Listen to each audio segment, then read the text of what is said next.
Maori trade trainee scheme in New Zealand.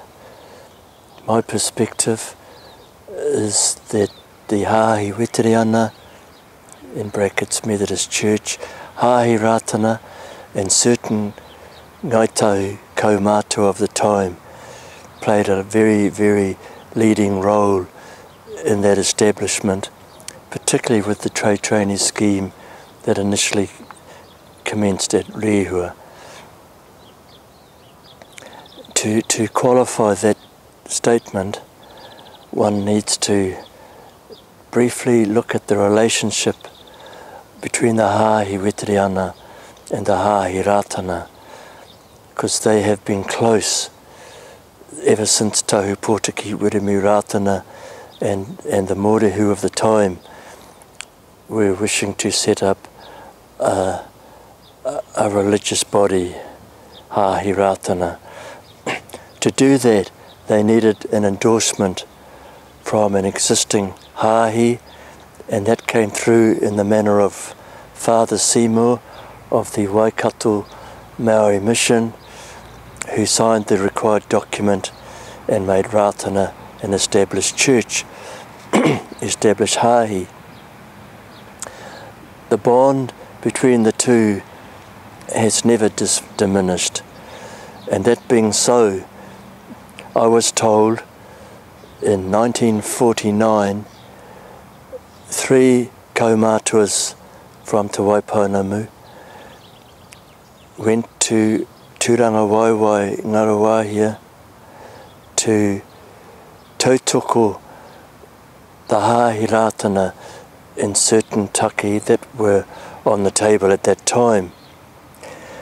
Those 3 gentlemen were Reverend Wera Couch from Rāpaki, Mr. Joe Moss, stationed in Wellington, but in whakapapa terms was from Otako Murihiku, Joseph Wallingford Moss, and the Reverend Falkenham, who was about to take position as the superintendent of the Methodist Central Mission Christchurch. They went to the Hui in 1949. They were impressed with the work of Princess Tapuia Herangi Srank, in that she had acquired a building at 4 Bryce Street, Hamilton, and named it Te Rāhui Wahine. And Tapuia had done this with her concern for the young Maori girls coming into Hamilton with produce for the Maori Battalion, 28th Maori Battalion. They would come in with kai, boxes of kai, Anzac biscuits, I recall that being said. That's a relic from World War I. Cakes, clothing, kākahu, and pack them up and send them over to the Mediterranean.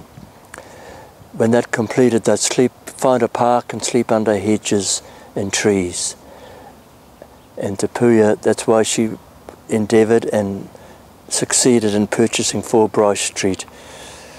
It's still there. It's owned now by the Tainui Trust Board, and it still has a role to play. The 3 men I mentioned returned to Christchurch and decided what Tapuia had done, they'll do the same in Christchurch, which was a remarkable thought, because the population, Maori-wise, of Christchurch was nothing like Hamilton and the Waikato. You could count families on one hand. So they purchased a property first at 238 Stanmore Road and acquired girls. I mentioned Mere Taufare, later became Mrs. Bill Morgan,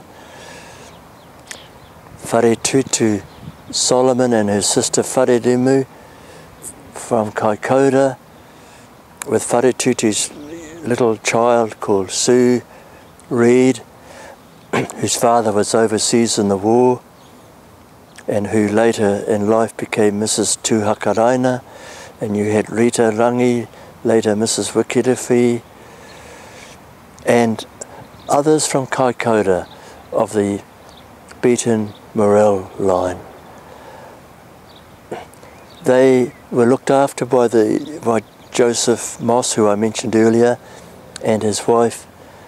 She was a deaconess of the Hāhi Weteriana, Deaconess Ropata, who was known as Taka Moss. She was part of the Ellison whānau. And after a year, they got together and thought, well, really, it's not working as we wanted it to. So those three gentlemen decided to go to Mahia Peninsula to speak to the kaumātua of Ngāti Pāhauwera, also Runga Whakaata, Ngāta Manuhiri, and ask the old people for their young boys to come to Christchurch to learn one of three trades offering at the time: carpentry, painting, mechanics. The boys came. This would have been approximately 1951, 52. It was the same time that New Zealand after World War II was having an awakening of things Maori, because Whenua with the Maori Women's Welfare League had just been formed, and I recall they were lobbying for the Maori Land Court to be based in Christchurch rather than Wellington, so people would have easier access from the Bluff or Hokitika. And this scheme, this thought of the old people was beautiful at that time. The old people up in Hawke's Bay, Mahia, agreed, and they negotiated with the lady welfare officer of that time was Lena Manuel, and whānau approved their boy coming south.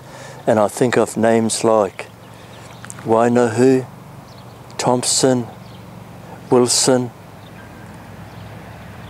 Carr, McGregor, Tipu, Mackenzie, Stewart, which is the same as Huata, McRoberts, and they came. By this time, the little group committee had decided we'll sell Stanmore Road, and they acquired the premise of what we now know as Rehua in Springfield Road. It all looks like Rehua, and it is, but there's 8 separate titles.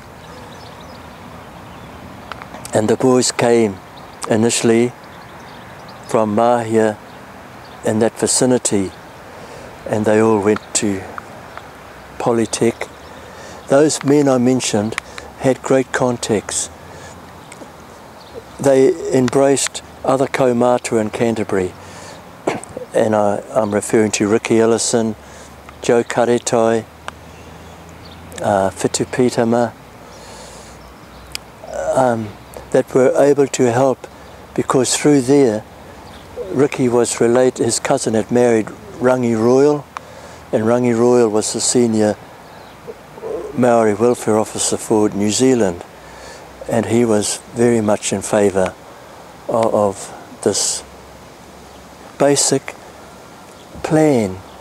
I don't think they realised how big it would grow.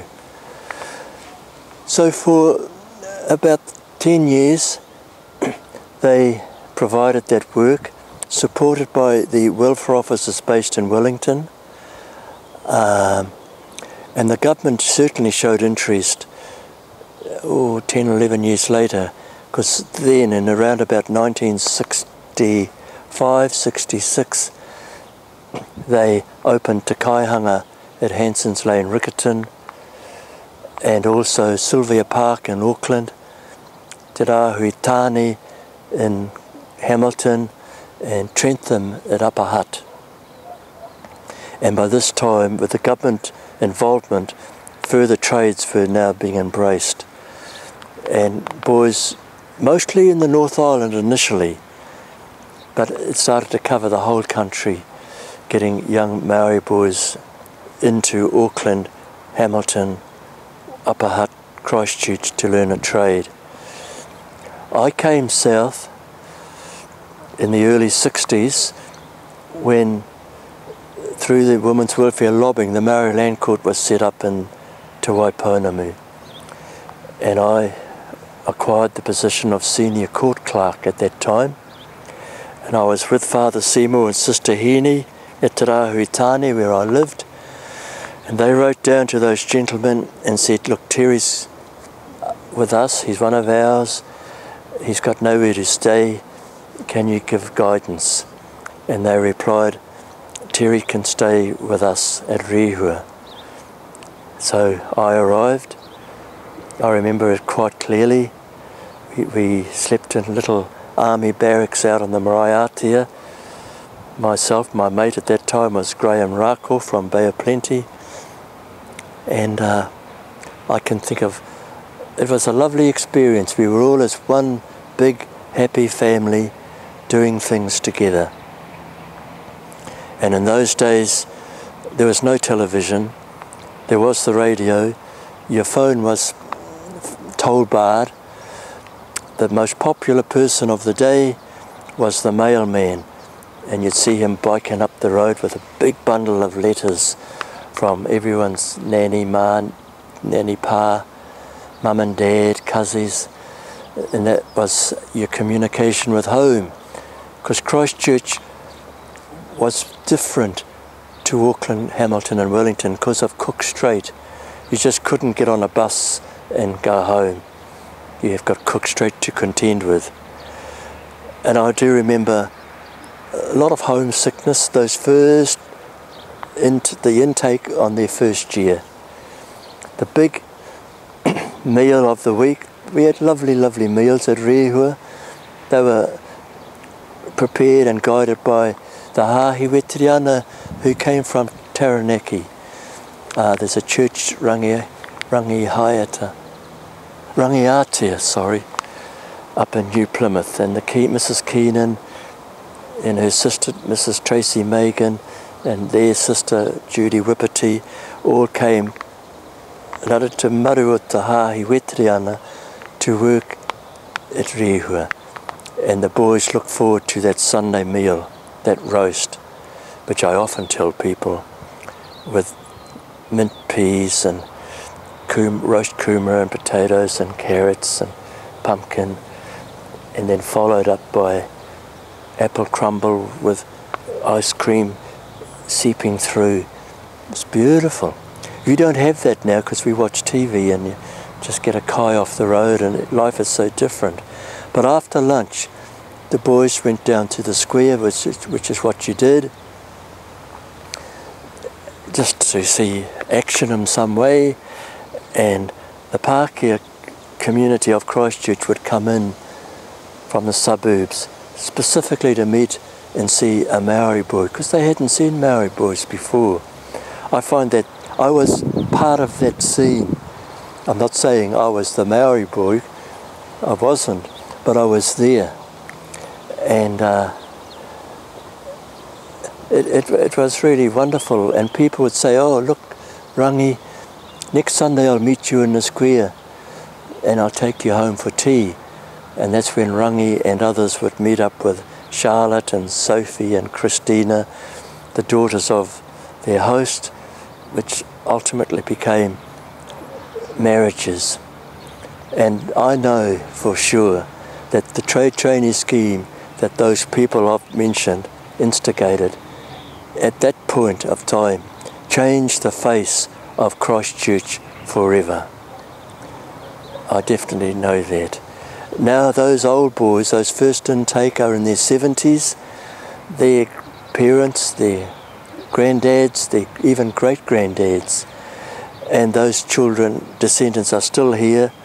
Some have gone home, some are in Australia and further afield, Britain, but there's still that bond that remains, particularly at Tangihanga.